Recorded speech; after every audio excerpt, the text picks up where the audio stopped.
Um, Hi, I'm Abhinav Pateek, and I will walk you through a few things on product management. So, firstly, I intend to cover about myself and the different product management experiences that I have had through my career. From there, I want to launch off into talking about what is it that the PM is exactly supposed to do, what are the different kind of PM roles which exist out there, and what are the skill sets that are required to become a good product manager.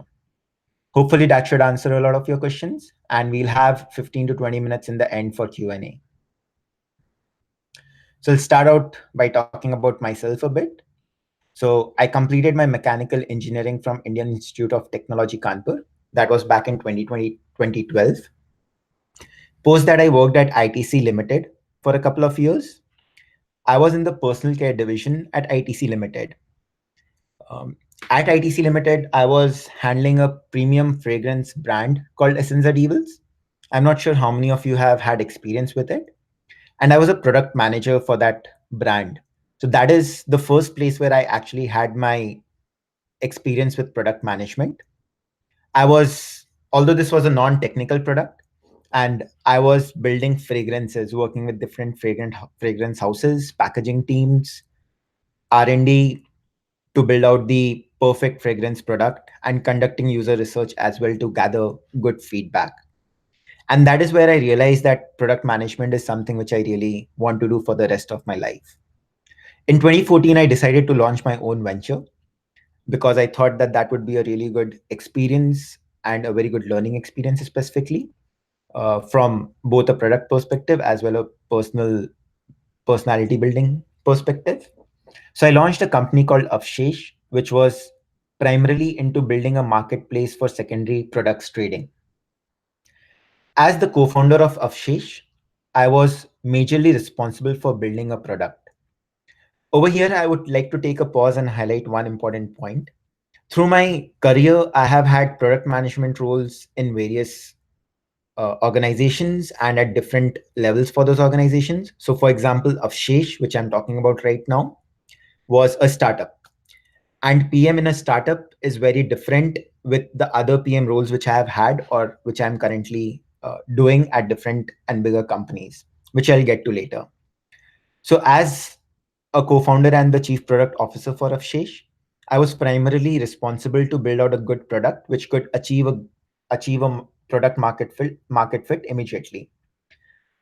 And in order to achieve that, it was implied that I had to let go of a lot of other features from a product perspective, which might really be very good. But our first main goal was to test the hypothesis based on which we had actually launched the platform.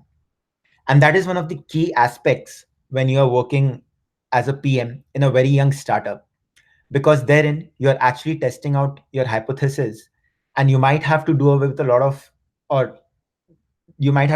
a lot of other key features which you think might be really relevant, but might not be directly proving the hypothesis based on which you started your startup. I worked on my startup for a couple of years, although that did not, in the end, it failed. However, I gained immensely from that experience. I had applied for my business school and had got into Wharton. So I did a 4-month internship at Urban Lab, in which I had a small internal PM role, in which I was building an internal product. At While I was at Wharton, I spent a couple of years honing my negotiation and influence skills, because as a PM, one of the most important aspects is being able to convince your teammates, which would involve engineers, designers, other stakeholders, to buy into your vision. You are not you are a leader, but you don't have any authority over anyone. So no one is reporting to you, and that is one of the major challenges that a product manager faces. So you really need to have a good understanding of what is it that you really want to achieve, and what is the bigger vision, the bigger picture, and how do you want to go about convincing the engineers, designers, and other stakeholders who are finally going to build the product out with you. So at Wharton, I focused on such courses which could help me improve my negotiation influence skills and also help me build my communication further. At Wharton, I did a small internship, a 2-month internship with Grubhub. Grubhub is a food delivery company which was launched way back in 2004. It's a publicly traded company. So at Grubhub, I had my first experience of building out a consumer product. While I was at Grubhub, I was while I was at Grubhub, I was working on a feature which was mostly targeted towards helping users uh, get personalized recommendations every week so that they could not have to go through the decision making process of what to eat, what not to eat. Like they would get those recommendations from us. This role was very interesting and a very good experience for me because in this role I was very much focused on on the user research part of it, which basically implied that I would work with the designers to get a design. So we had a basic hypothesis, we would get a design, then I would go back to the users to do an intensive user research, which would be in the form of video interviews, personal interviews, or questionnaires, gain insights from those, and again go back to work with the designers to further improve the product. So it really got me into the mode of understanding how can you really research well on what are the real user requirements and going beneath to understand why is it or what is it or what is the intrinsic motivation that is really driving the users towards getting that product feature. I spent a good 2 months at Grubhub, and then when I moved out of Wharton, I joined Walmart Labs as a product manager. At Walmart Labs, the flavor of product management is very different because now I'm working on an internal product, which is a forecasting product. When I say forecasting, so you can imagine, I hope you all have heard about Walmart. It's the top Fortune 500 company. And when I say forecasting, so you can imagine about it in the sense that how many bananas would sell in a given Walmart store in a given week. So that is the kind of granularity that we are forecasting at. And as you all can probably imagine, there's a lot of machine learning uh, which goes into building this product out. And this was a very interesting phase, or it is actually an interesting phase in my life because when I joined the team, it was just getting started. We were just driving acquisition. Although it might seem like that this is an internal product, so the adoption curve would be really smooth and much faster because it's a company mandate, but it never is like that. And that is what I learned at Walmart. So although it's an internal product, but still to drive adoption, there are a lot of roadblocks which we have to face. And we have to come back and think much deeper in terms of how can we solve those roadblocks by building those product features. Uh, just to give an example, uh, one of the primary roadblocks which were there when we were launching this product was that events. So like Diwali, we weren't getting our forecast right for Diwali, which was a major deterrent to people being able to adopt our product. So we went back and built a specific algorithm which could forecast well for such events. So that is what I'm currently working on, and it's a very exciting part of my career right now. With this, I'll move on to what are the three different types of product managers that you face in the industry. I've already touched upon this, but I'll just reiterate it. So the first kind of product manager that you come across is product managers who are managing internal products. So something which I talked about, something which I'm doing at Walmart Labs. In this case, your customers are primarily internal, which is very good because you have easy access to them. And whenever you get a chance or whenever you want to, you know that you have your users very much in reach. So it definitely helps a lot with research and development while you are in the phase of building out your roadmap. The second kind of product managers are product managers who handle B2B products. So think of companies like Salesforce or Microsoft, like Office 365, etc. So these are primarily companies which have B2B products. In this case, the customers are primarily business organizations. In such cases, the PMs have slightly more influence over the team because they are the only ones who get to talk to their customers, and hence they have a lot of insights on what are the real requirements from the customer side. The engineers, designers, etc., would slightly be more far apart from the customers in this case. Coming to consumer products, like I highlighted Grubhub, and there are tons of consumer products which are out there. And These are basically consumers who are using the product, individuals like you and me. And in this case, the engineering folks, the design folks, the the other stakeholders, they have a much better understanding of the product because all of them might be using the product on a regular basis, and hence it becomes a very interesting ground to kind of deliberate and come up with new ideas. You also get a lot more support from the team, although it might become slightly tricky uh, to convince to convince to convince your team members on the idea or vision that you have, because everyone would have an might have an opinion in this case. So those are the three primary type of product managers that you find in industry. We are going to spend some time on this slide because I want to talk through what are the primary responsibilities of the product manager. The first thing which I want to highlight, which is the main takeaway from this slide, is that a PM is finally responsible for the product from end to end. If the product fails or succeeds, it's primarily the responsibility of the product manager, because the product manager has to think through each and every step very carefully before even it goes into production or once it's released. I'll talk through the different phases that you have to work through as a product manager, and also try to illustrate these phases with examples from my personal experience to make it more relatable. So as you can see, there are four phases in the product development cycle. The first is research and planning. The second is product design. The third is implementing the product and testing it out. And the fourth is releasing the product. So let's talk about what research and planning exactly involves. So in research and planning, the first phase is the ideation phase. In this, you are effectively looking for ideas from different sources. You could get lots of product ideas or feature ideas from your users or from other stakeholders who are there, from your team members, from probably competition analysis. You might be looking at different competitors and you would see that there are certain features which they have, but it's not there in your product. So you might want to implement those or improve upon those. So there are various sources through which you could get different ideas for these for your product.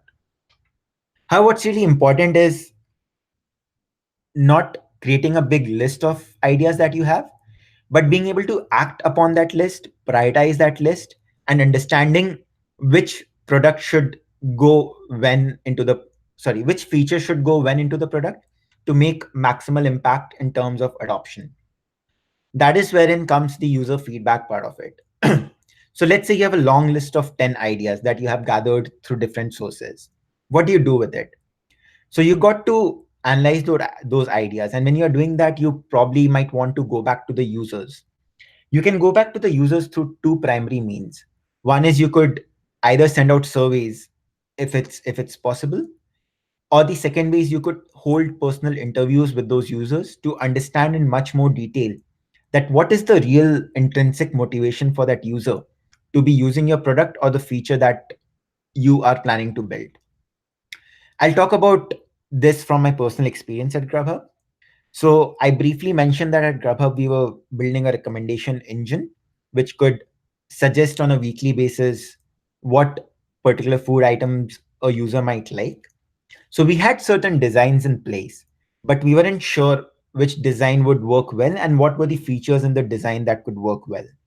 I cannot be very specific because of non-disclosure agreement, of course, but hopefully you'll be able to relate through this experience.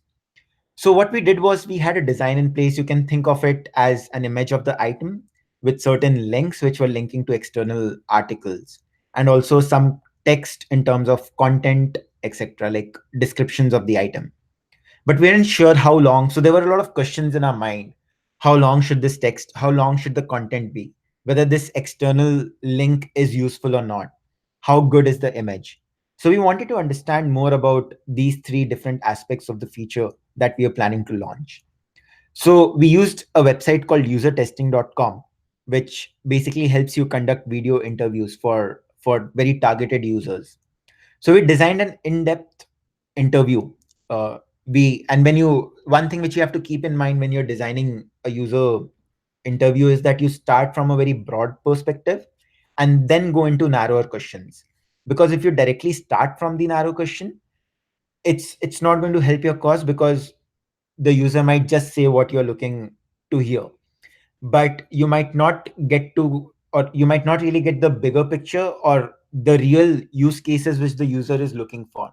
So you always start from a very broad question. Just to give an example, in this case, I did not go and ask whether this image is going to be useful for you or not. What I asked was, I started off from, how do you really look for food items on the website? What are the things that you're looking for?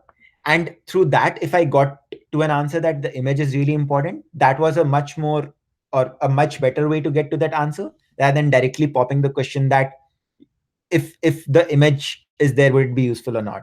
Because through that process, there are tons of other useful information which you get, which you can then further funnel back to the product design aspect of it.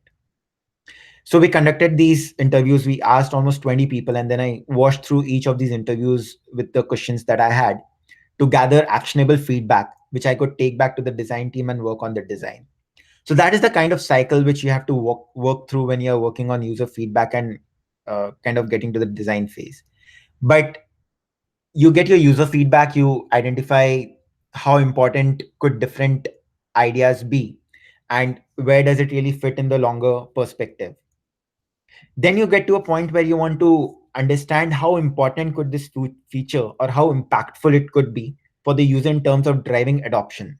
And the second aspect which you have to look at it is, what is the cost of really building out this feature? So when I say cost, it's in terms of what engineering resources is required, how much design resources is required, what time is it going to take. One other important aspect is, how mature is the company? If it's a mature company and you have that amount of time, well and good. But let's say it's a startup, and you want to be scrappy and you want to really get out something really fast, then maybe you want to discount for that factor as well. So you might have a 2 by 2 matrix which might have high low prioritized high low priority levels, based on which you can then prioritize these different ideas uh, which you have. And that is what would lead to the final step, which is building out a proper product roadmap. So at the end of the research and planning phase, you would ideally have a detailed roadmap build out, uh, which would say that these are the 3 features that I want to implement in quarter 1. These are the next 3 sets of features which I want to implement in quarter 2. However, having said this, I also want to emphasize another point, that's very important to be agile in this entire process. So maybe today I have decided my a couple of quarters roadmap, but it's possible that once you implement a couple, let's say 2 features, and you're halfway through your first quarter, you might realize that the other features are not important any longer, because of different use cases which have evolved, or because of the changing customer requirements. So you also have to be very agile, and you have to continuously keep evaluating whether the features that you want to work on makes sense any longer or not. So for example, we currently at Walmart, we follow a quarter by quarter roadmap. So we have got a year long vision in mind, but to achieve that vision, we basically break it down into quarters, and we have got a quarter roadmap. However, the quarter roadmap is also susceptible to change in case there's something urgent or something pressing which comes up. So this is where the research and planning phase will end, and you will move to the design phase. So now you have, let's say, a couple of design ideas, or couple of ideas that you want to implement, couple of features for this quarter. So you start off by identifying the use cases. And when I say use cases, it's basically trying to identify that as a user, I want to perform this action so that I can achieve this result. And for this, again, as I was highlighting earlier, you need to conduct really in depth user research studies so that you can gauge, or you can get a good idea about what is it that the user is really looking for. And when you're doing this, you have to be very careful. I will reiterate that you should understand what is it that the user is really looking for, uh, not just what he's saying, what he or she is saying. So you got to read between the lines. You got to really look out for what is it that's really driving the user, because a lot of times the users don't realize what it is that they really want. They just say that this is something that I want. um, so once you identify the use cases, then you start building out the entire product flow. How would the feature really work, and what is step A, step B, step C involved in that process. uh, it could be as simple as, let's say I want to have filters in my UI. So just thinking about what should the what should the landing page look like once the user comes to the landing page. When the user drops down the filter, what all options should I have there? So just to give an illustration to help you relate to this. So for example, in my current project, when I'm working on forecasting, we forecast for, or we let users see forecasts at different levels, so stores or warehouse level, etc. So just thinking through now, when I drop down the filter, do I want to show for custom stores where the user could actually enter store numbers and see the relevant data for those stores? Or should I give for some other features or some other filter criterias that might be relevant to the user? So just trying to understand those use cases will help you build that detailed feature out. And then you got to work with the UX UI designers to get the designs in place. And then once you have the designs, you go back to the users to gather more feedback on it, more actionable feedback on it. Because the more the feedback, the closer they see uh, the MVP version of it, the better will be the final version that you launch of your product. So that is the product design phase, wherein you try to identify the use cases, you build out the features that you want to really build for those use cases. You might have to break down the use cases into different stories or different feature sets, because it might become quite a complex use case otherwise. And then working with the designers to get the UX UI design out. Then comes the implement and test phase. So now you have the UX UI designs with you. Uh, Now you go to the engineers to work with them to build this feature out. One thing as a product manager that you should always keep in mind is that anyone on the team could have very valuable feedback for you from a use case perspective or the feature perspective. So you need to appreciate the diversity in the team and also use it as much as possible to build the best possible feature out.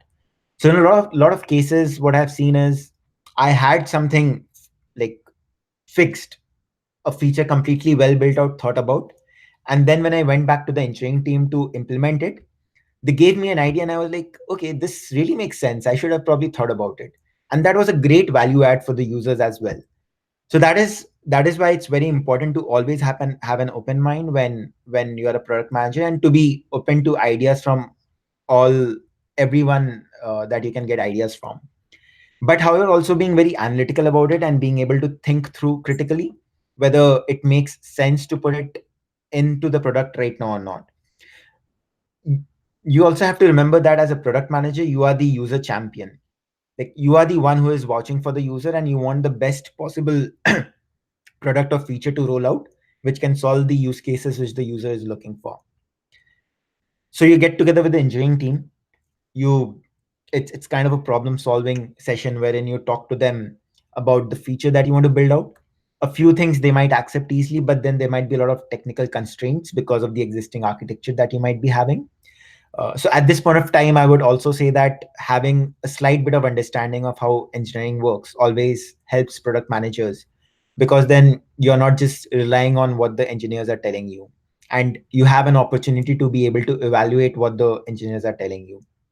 So then you can get into that discussion with them, and these discussions happen quite often. You might have to do a couple of meetings with them to clarify what you're thinking about.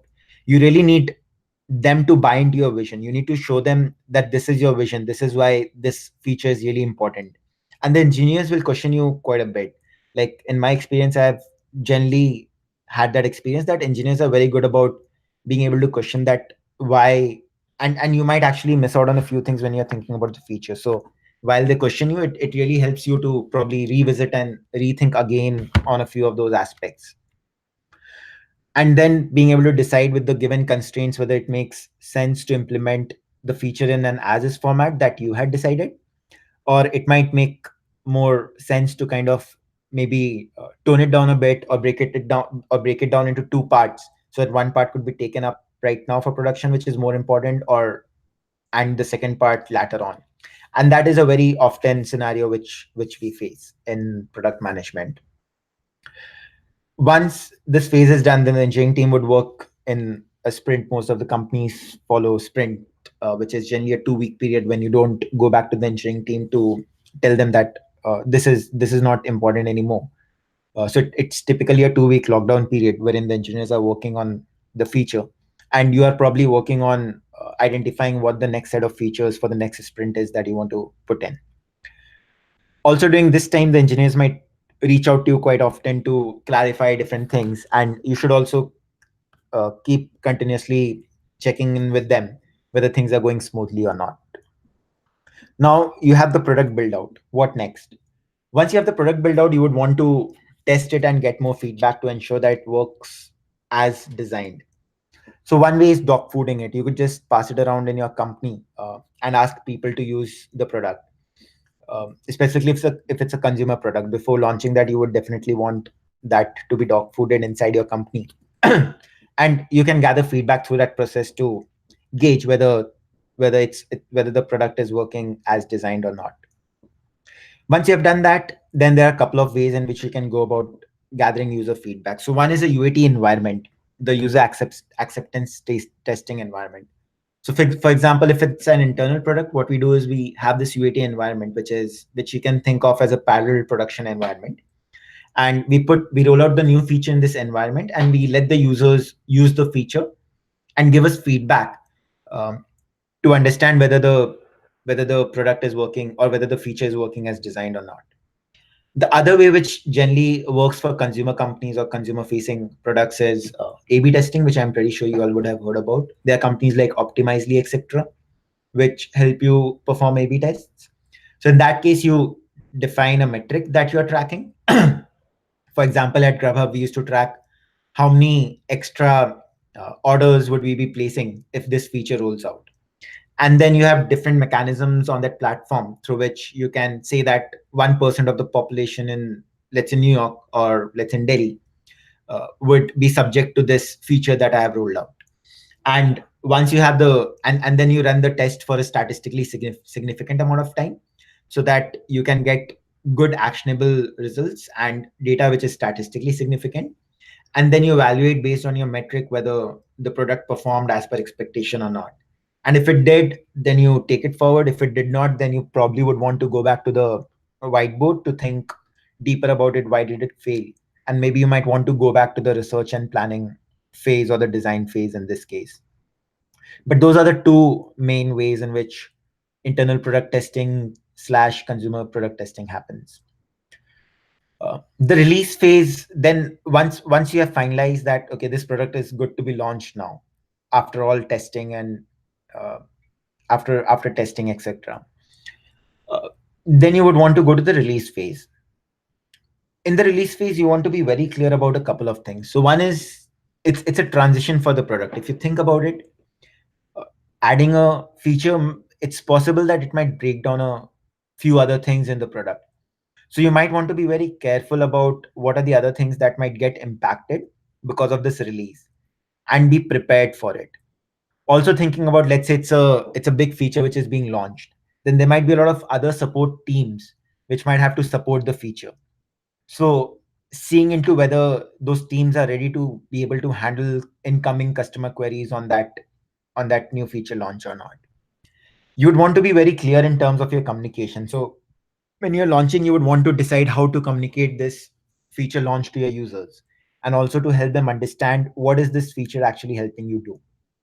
For example, in case of an internal product at Walmart, what we do is, we generally firstly keep talking about what are the things that we are working on, and whenever there's a release, we send out comprehensive release notes talking about how the feature works and what is it that it's trying to help the user achieve, or what is the purpose of the feature to exist in the product.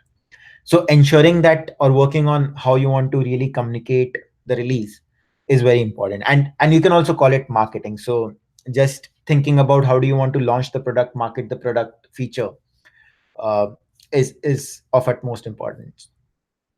Then you got to be ready for things that might go wrong, and because there are lots of times when there are few things which might just sneak through, which might not have got caught in testing, and it will only come in when the product is being used at scale. So just being ready that in case something breaks, what would be your uh, backup plan in that case, or being able to roll back the feature easily might be really important to think about. And then the most important is defining the success criteria of the feature. There's a very famous book by John Doerr called Measure What Matters. So it basically implies that if you're not measuring something, it does not really matter to you and you won't be working further on it. So it's very important to define clear success criteria. It could be in terms of, in case of a consumer product, like daily active users or monthly active users. Or if it's monetization driven, then looking at monthly active revenue users. Uh, or if it's an internal product, just evaluating the efficiency or the productivity increase for internal users who are using the product. So having these success criteria in place before the product launch is very important, because once the product launches, you evaluate based on these success criteria, and then you decide whether the product has been, or the feature launch has been, a success or not. And if not, there's no harm going back and thinking about it further and iterating and improving the feature further. That's the that's the most important part of this entire product management life cycle, is that you got to keep iterating, you got to keep learning, and you got to keep improving. It's totally fine to fail. You should never be afraid of failures. So there's I would also want to talk about this a bit, which is OKRs. So it basically highlights objectives, key responsibilities, which again John Doerr talks about, and Google is a big follower of it. We also use it. It's basically a system which helps you identify what are your quarterly objectives. You talk about three objectives, and how are you going to measure those objectives. So you have very specific key results. So when you're launching a product, you want to say that I want to see this product launch gaining 100 users in a week. Let's say if you're a startup. So having very clear, measurable key results would be very important. And then also in that, you should try to include objectives which are, or goals which are, which is called big, hairy, audacious goals. So like those are stretch goals which you should definitely include, because that is, if you achieve it, it's going to go a long way, and that also keeps you motivated to work towards something really difficult and time critical. um, so yeah, so those are the four main phases of product management cycle: research and planning, then going to product design, implementing and testing it, and then releasing the product. Lastly, before we move on to questions, I would want to talk about the various skill sets which are required for a product manager. So, firstly, the product manager is a user champion. You have to be completely user focused. You have to go to great lengths to understand what is it that the user really requires. What are the use cases that you are solving for? And what are the intrinsic motivations for the user to ask for certain features which the user is asking for? So even when you are going into meetings, you have to really understand that you are the user champion. So if the designer or the engineers have a certain viewpoint, I think the main goal should be achieving maximum user satisfaction, or what can really wow the user.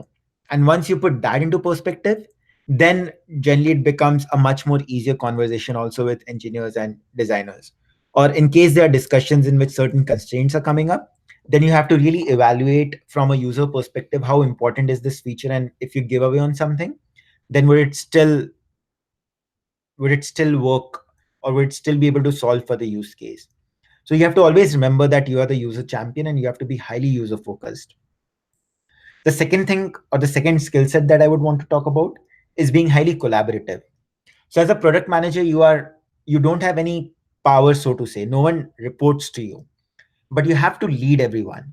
And it's very difficult when you have to lead someone without any power, because then you have to exert a lot of influence and you have to negotiate quite a lot. And that really comes, or your team members will really respect you if you are able to think through the use cases, through the user requirements very well, and are able to understand, or probably formulate the vision for the product in a very compelling manner. That definitely goes a very long way in laying down the grounds for building a very great product. Having said that, you have to be very respective of the different diversity or different backgrounds that your team members might be coming from, because they would have very valuable opinions would which would go further in strengthening the product or making it really, or delivering that wow experience which you are looking to deliver. Hence, this is the second most important skill set that I would say that a product manager should have. Being collaborative, being open minded, being ready to hear to opinions and ideas from any source that it's coming from. Sorry. The third important skill set is stakeholder management. Uh, this involves, or this can be broken down further into four steps. So firstly, you need to identify the stakeholders. So for example, when I was at Grubhub, one of the major stakeholders for me was the chief product officer and the chief technology officer. So getting their buy-in was really important for me before I could even start working on the product or start working on building out the feature. So I basically spent 5 weeks of my internship in putting together a compelling story behind why do I really want this feature to be there, and what are the use cases, or what are the users really saying when they look at this feature, and is it a wow experience to them or not. So firstly, identifying stakeholders, and also trying to analyze what are the, or just trying to look at it from their perspective as well. So for example, a chief technology officer might have a very different perspective or thought process about a product as compared to the chief product officer. So just thinking about it from their perspective and managing their expectations goes a long way in being able, or goes a long way in helping you to deliver on the features, or in helping you build the features that you really want to build. So understanding that is really critical. So in case of internal products, for example, at Walmart right now, since the users are internal to us, so the users also become a very important stakeholder for us. Then thirdly, it's communication. So how frequently do you need to communicate? What is the best format for communicate with your stakeholders? Is it a mail? Is it a presentation? How do you want to really lay out your story? Or is it just a document that you want to write out and pass it along? How often do you want to meet with them so that you can talk about the features that you have in mind and that you want to build out? These are really important questions that you should answer. So for example, in case of Grubhub, as I mentioned, um, doing a presentation talking about what really was important for the user and why was it creating a compelling case to build this feature was really important. In case of the internal product which I handle right now at Walmart, the forecasting product, we we meet bi-weekly with our users to let them know what are the products that we are working on, what are the features that we are working on. And whenever there's a release, we keep them up to date on releases. We also uh, we also we also kind of ask them to keep using our EOT to test the new features that we have launched. And then stakeholder engagement.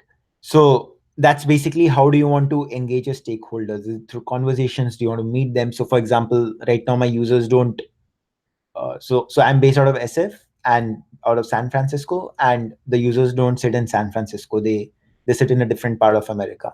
So then just flying down to meet them, um, or even in case of a consumer product, do you want to just do virtual interviews, or do you want to meet them in person? How do you want to conduct those interviews? How often do you want to get on a call with your users?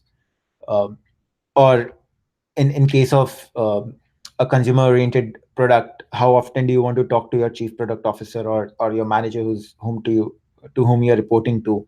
So these are all important pieces when you look about stakeholder management. So I'll just reiterate the three skill sets that are really required from a product manager. Is the PM should be highly user focused, the PM should have the user interests at heart, and that is what should drive the PM's decision making. The PM should be highly collaborative and open minded, and willing to listen to opinions from different people and reason it out with them, and being able to manage your stakeholders, be it through using good negotiation tactics or trying to influence people by building a compelling story around the feature that you want to build out. So that is it. I hope I have been able to talk through things which you all were looking to listen. Open to answer questions now. Okay, so there's a question on so there's a question basically asking how can we effectively communicate with developers.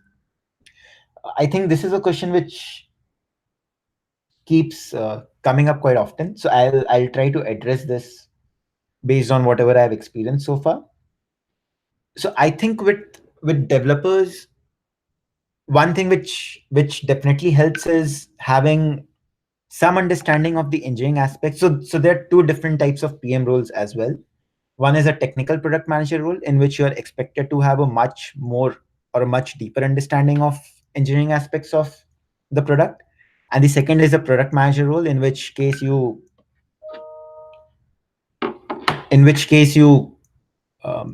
focus more on the user research, the feature building, working with designer aspect of it. So, firstly, depending on your inclinations, you all can choose either of these. But in a lot of companies, it's generally a combined role wherein you have to look at it end to end. And when it comes to communicating with developers, first thing is I'll say is it's really important to have some understanding of how the architecture works, how your product works from an engineering perspective, what the tech stack is, and the engineers are always very helpful and to talk about those things. And it also takes time. So for example, it has taken me 6 months to understand how our pipelines work, etc. And they have a lot of patience to talk through those. Secondly, when you're talking to the developers, it's very important to firstly show them the big picture. So you should not go and tell engineers that this is what we need to do, let's do it. You got to involve them in the decision making or the product building phase. So you got to really have that discussion with this is the vision of the product or this is the vision of the feature that we are trying to build out, and then build a compelling use case around it and convince the engineers, because that is what they'll really respect, because then they think that you want to involve the engineers in the decision making process and you are really seeking out their opinions as well. And then it really changes the tone of the discussion quite a bit. From there, you effectively go down to talking about a bit of technicalities. If you're not comfortable, you can, depending on your relationship with the engineers, you can leave it to them to build it out and have confidence on whatever they are building out. And a lot of companies also have this mechanism of story points. So every item that is going into a sprint planning session would have certain story points attached to it. So for example, a week long feature requiring two resources would have a story point of 8, and you all can evaluate what percentage of story points is generally being able to complete, is generally an engineering team able to complete, and you all can use that as a metric to evaluate whether things are on track or you all need more resources, etc. So that is what I would like to say on how you can communicate with developers. Let's look at more questions. There's another question in terms of resources. So I'll mention a few resources which are useful. So there's a book called Cracking the PM Interview. Over there you will find good material in terms of what does the PM function look like and what are different aspects of the PM function. And in case you want to prepare for interviews, it's a good book to go to. And it also has a lot of cases, PM related cases, which helps you think through. The second resource which I would mention is another book called Decode and Conquer. That has got a lot of good PM cases which might be asked in interviews. So in case you are again, or even if not for interviews, but just helping you build the PM mindset, starting from the use case understanding and building it through the feature phase of it. That is another good book to refer to. In terms of other resources that we use for our sprint planning, etc., so we are big fans of Altation. So we use Jira to plan our engineering sprints or data science sprints, and we have found their Confluence pages. I'm not sure whether you've heard of that, but it's another product of Altation itself, and we use that to write out our product requirements or to write down the sprint items that we want to discuss with the engineering teams. So we use it as a sort of wiki. For internal communication, we generally use Slack, And for video communication, we use Zoom quite a bit. In fact, we just moved away from Cisco WebEx, and we have found Zoom to be excellent. Let's look at more questions.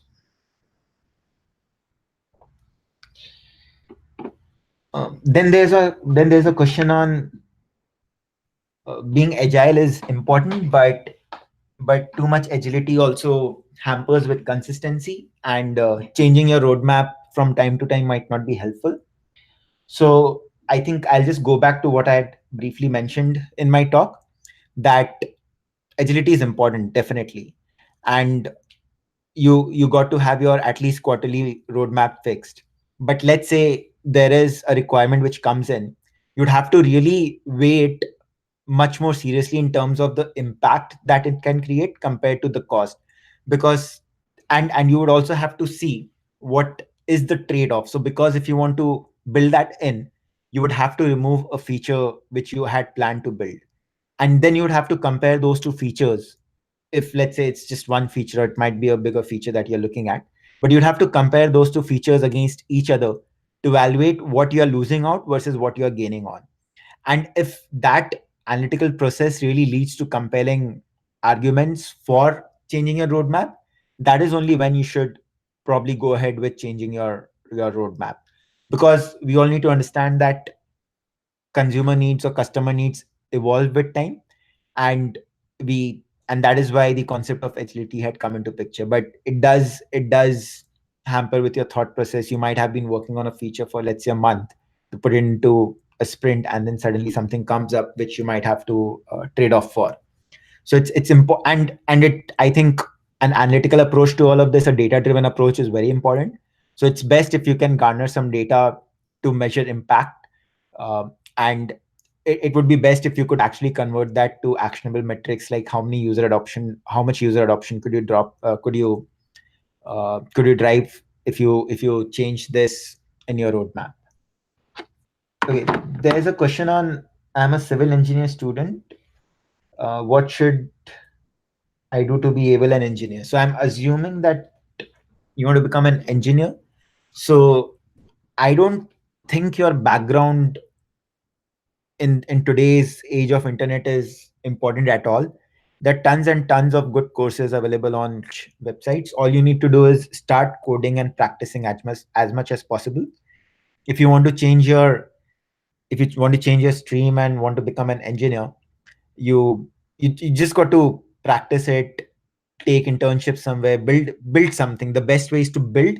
You will fail, you will learn, and you will build again. uh, but you also got to keep reading. There's so much of open source code available on GitHub, like it's unimaginable. You got to go there, pick up good engineering practices. Also, one thing which I would like to emphasize on, if you're looking to become an engineer, is you should really adopt good engineering practices so that your codes are really functional in nature. Because otherwise, if things are hard coded and it's not functional in nature, it really becomes difficult once the company scales up to build on top of that code. So that is an important aspect, and there are good industry standards which you should probably look up and adopt. So there's another question which basically talks about what are the prior requirements. Like, I'm rephrasing it slightly, but it basically hints at, if you have been in a technical dev role, can you switch to a product management role? And that is definitely possible, and it keeps happening. In fact, Google, which is one of the biggest companies out there, it is one of the norms, if not the outliers. And all you need to do is you just got to build a good product understanding. And as I highlighted in my webinar, the three skill sets that are important for a product manager, just trying to work on it. Think about products. You can just look at different products, the read the books that I mentioned. And you don't really require a background in product manager to become a product manager, because someday you will get that job for the first time. So it's really important to showcase your I think the other thing which really goes a long way is showcasing your passion for the product. Because if you're not passionate for the product, it's going to be difficult to become a good product manager for that product. So just showcasing that passion, thinking about a few ideas. So let's say you want to interview somewhere, just thinking about a few good features and thinking through those features. uh, if you want to really show a commitment, maybe even building out presentations to give to the whoever is interviewing you, to showcase your dedication and the thought process, that is really very important. However, one thing which I'll mention is communication becomes a bit more critical in case of product management. So just working on that a bit. I wouldn't say that there are like there are tons of product management certified courses which you can do, but again, I would fall back to the principle of practice makes a man perfect. So you got to just practice it, look at cases, think about different features, just open an app and think about what's wrong with this app and how can I improve this app, or what are the use cases that are not being solved. Okay. So there's a question on how can we have good leadership or management skills to manage more smarter people than you, the basic ideologies. It's an interesting question. So I think firstly, I would say if you're hiring people, you got to definitely hire smarter people than you. Uh, you should hire people who don't think like you. And if you want to manage these people, you got to give these people the space. If you realize that someone is quite smart and thinks quite well, you got to give these people their space and you got to let them own whatever they are doing. Because these people would definitely love the aspect of ownership. You let them drive the product or the feature, but you should just have check-ins with them and you should just act as a mentor in terms of ensuring that the process flow is right, and probably taking a data driven approach to arguments in case, let's say, there's a deadlock and you have an opinion on something and there's a smarter person has a different opinion. Then just take a data driven process so that um, like it just becomes, it's just a data driven way to make decisions, and that's not my word against your word or my opinion against your opinion. Just falling back to data is one of the best ways in which you all can resolve arguments in case something arises with these smarter people. But I would just reiterate that it's very important to give these smarter people the space and to let them own the product from beginning to end, not micromanaging them, but at the same time having providing them with mentorship or ensuring that they are moving in the right direction, because just moving things does not imply that you're moving in the right direction. So just ensuring that you are able to steer the ship in the right direction. Okay. Let me see if I've missed any question. Also, I think we are out of time. So I would again thank you all for taking out time early in the morning. I know it's really early there. But thank you for taking out time. Hopefully, I've been able to walk you through the important aspects of product management and probably helped you learn a bit from my personal experiences in product management as well. Uh, Hoping that you all are able to achieve whatever you want to in life. Best of luck and have a great day. Bye bye.